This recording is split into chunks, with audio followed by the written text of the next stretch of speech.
a male and a female, and 2 young children in the back of the vehicle. There was a physical fight with several of the individuals in the parking lot, and that physical fight led to a shooting that had occurred. What we understand is the individual, adult male that was in that passenger car, began shooting into the SUV. Multiple rounds were fired, and from that shooting itself, the adult male driver of the SUV was shot, struck, and has been pronounced deceased here on scene. The adult female was also shot. She was transported to the hospital in serious condition. The 2 young children that were in the back of that SUV were also shot by gunfire. They are both receiving serious critical treatment at the hospital as we speak. These are circumstances that nobody wants to be involved in. Everybody out here on scene wants to come to the conclusion and find out what exactly happened, what led to the circumstances that had 4 different victims being shot, one of them here on scene deceased. With that being said, detectives are just arriving on scene. They're going to come out and speak with all the witnesses, try to identify the different video cameras that are here on scene and find out what led to those circumstances. There's always a possibility that some of these cameras don't pick up exactly what took place. So detectives, the Phoenix Police Department, we're encouraging the community that if you were out here around that 2:45 mark leading up to 2:45 and slightly after, if you have video, if you have any kind of information that might be able to help detectives draw to a conclusion on what took place before the shooting as well as during and after the shooting, we're encouraging everybody to call into 911, calling into our silent witness if you want to stay anonymous. You also have the option going on to silentwitness.org and providing those videos, those pictures, any of that information that, again, can help detectives into understanding what took place and what caused this situation that left an adult male deceased and 3 individuals at the hospital and critical. With that being said, I'd be more than happy to take some questions. Sergeant, did the shooter stay on scene and officers took him into custody here on scene? Great question. Yes, the shooter was on scene when patrol officers responded. He was taken into custody. He is speaking with detectives. Once we had him back at our police headquarters, there was some precautionary purposes. He was taken to the hospital himself to be checked out. But again, that's part of the ongoing investigation on figuring out exactly from his perspective on what led to this horrific shooting. Has he at all asserted a self-defense claim of any kind? That's still part of the initial investigation. We're still trying to figure out his statements and comparing those statements with the victims as well as witnesses, independent witness specifically, that would be able to give us a better understanding of what took place. Any indication on if they... So just to clarify... any indication on if they knew each other beforehand? Right now, there's no indication that they knew each other. We don't know exactly what led to this circumstance. So if there is a relationship that detectives don't know about, we're hoping, and I'm very confident that they will figure those relationships out. Just to clarify, this started in the road they were driving? See, and that's a great question because we don't know exactly where this started. That's why we're seeking a little bit more help. Again, detectives just got on scene. They still need to go through all the different camera systems, working with all the different stakeholders of 19th Avenue and Baseline here to get the surveillance cameras, to view the surveillance cameras, and hopefully come to a better conclusion on where this started. We don't know if it started right here in the intersection in this roadway or if it started further down the street.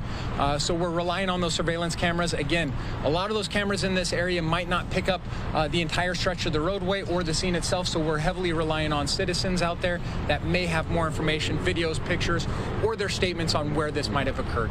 Can you tell us if he's a teenager, infant, or an age? So the adult male who we have in custody right now, who is the driver of the light-colored passenger car, it's an adult male. As far as the people in the SUV, we had an adult male driver who again was pronounced deceased on scene, and then we had an adult female front passenger who is being treated at the hospital in critical condition right now, and then there's 2 young children in the back seat. I don't want to go over their particulars at this moment because this is still part of the ongoing investigation, and we're still notifying family members to figure out all the relationship aspect. Sergeant, we've been here on scene for several hours. We can see all the evidence markers in and around that car. Could you describe what witnesses have maybe told patrol officers when they've been interviewed as to how this sounded, how this felt? Was it, I mean, anything like that? Yeah, there was a few witnesses that are still here on scene that are going to be speaking with detectives. They were personally affected by this shooting that took place. A couple of the vehicles from the witnesses, they were struck by this gunfire that occurred. They are safe. There's nobody else that is injured besides the people that I have previously mentioned. But these are frightening times for everybody involved, for the paramedics that are coming and they're seeing this tragic situation play out in front of them, rushing back to the hospital and make sure that they provide that urgent care. So again, if you're a witness, we understand how frightening this was. If you left the scene before providing statements to law enforcement, we really encourage you to come back, speak with our detectives. If you don't feel comfortable for whatever reason, we encourage you to go to Silent Witness, provide that statement, stay anonymous. Again, it gives you the opportunity to upload videos or photographs.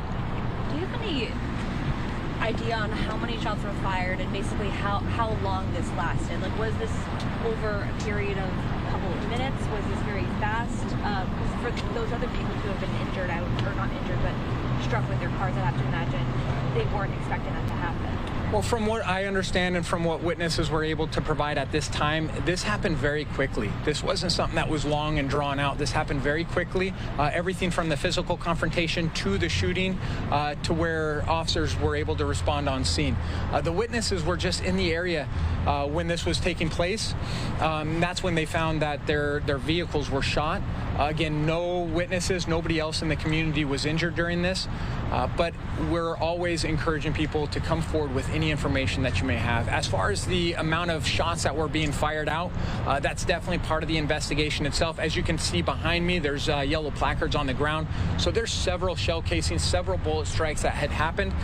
One of the tough jobs of the detectives going forward, finding out what happened, is getting into those specifics on what calibers were used, how many shots were fired, and what bullets actually struck the specific individuals.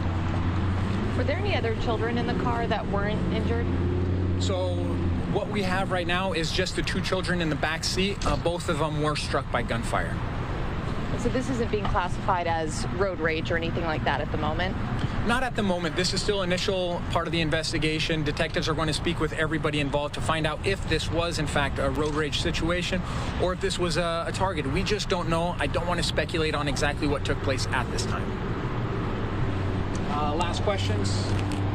It's raining. All right. So what I'm going to be doing from here is once I gather more information, once the detectives put out their debrief and they put out their entire worksheet, what I'll do is submit another media advisory that should have updated information on it.